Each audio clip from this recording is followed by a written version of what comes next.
Okay, so what if I told you that getting good with money has almost nothing to do with how smart you are and everything to do with how you act? That's the huge, kind of revolutionary idea in Morgan Housel's brilliant book, The Psychology of Money. The whole point is that finance isn't really a numbers game, it's a psychology game. And this quote right here, this is the heart of it. You know, we're all taught to think about money like it's physics, like there are these hard, fast rules and formulas. But Housel's point is that it's way more of a soft skill. Your own anxieties, your biases, your personal history, those are the things that are actually steering your financial ship, way more than any fancy spreadsheet ever could. So that brings us to the big question, right? Why is there this behavior gap? Why do so many incredibly smart people make such, well, questionable money decisions? Well, here's the fundamental shift in thinking. See, traditional finance pretty much assumes we're all perfectly rational walking calculators. Housel's approach? It starts from a much more honest place. We're messy, emotional people, driven by things like pride, fear, and our own totally unique life stories. And this is why Housel says something I love. No one's crazy. The financial choices you make, whether you're aggressively investing or you're hiding cash under the mattress, they feel rational to you. Why? Because they're based on your life. I mean, someone who grew up during a massive recession is going to see risk completely differently than someone who grew up during a huge bull market.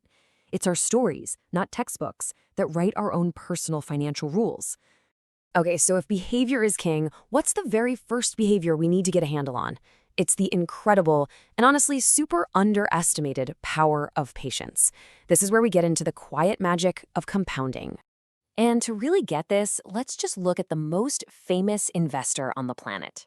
When you think of Warren Buffett's success, what pops into your head? Genius stock picks? Some kind of crazy market timing? Well, the real answer is probably not what you think. The answer is, honestly, it's staggering. Almost all of Warren Buffett's insane net worth, we're talking over 99% of it, was earned after he turned 50.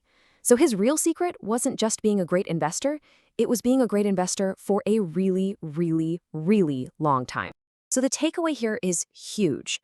Buffett's real superpower wasn't genius, it was time. He wasn't chasing the absolute highest, most dramatic returns. He just got pretty good, consistent returns for longer than almost anyone else on Earth. True wealth isn't built overnight with some big, flashy move. It's built over decades with quiet, boring endurance.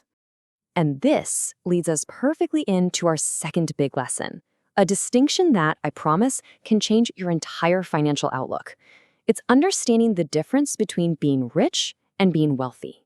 Think about it like this. Being rich is visible. It's the Ferrari, the huge house, the flashy watch. It's what you see. But wealth? Oh, wealth is invisible. It's the money you don't see because it hasn't been spent yet.